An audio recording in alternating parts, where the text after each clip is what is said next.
আসসালামু আলাইকুম। আশা করি সবাই ভালো আছেন।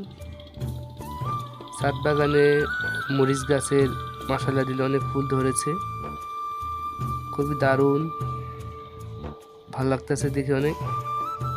আর এই গাছটা আমার অনেক পুরানো গাছ, এটার বয়স হয়েছে অনেক দিন।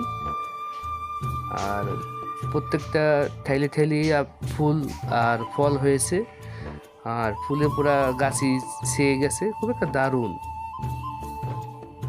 আর মরিচ গাছে বেশি পানি দেওয়া যায় না, প্রতিদিন তো পানি দেওয়া যায় না, পানি দিলে গাছ মরে যায়। তাই আমি একটু গাছটার যত্ন নিই ভালোভাবে। মাশাআল্লাহ দিলে অনেক ফুল এসেছে, তাই ভাবলাম আপনাদের উদ্দেশ্য দেখাই। আর পুরা থোবায় থোবায় ফুল আর কাঁচামরিচও ধরেছে, আর খুব সুন্দর। সবাই ভালো থাকবেন, সুস্থ থাকবেন, সবাইকে ধন্যবাদ জানাই। আসসালামু আলাইকুম।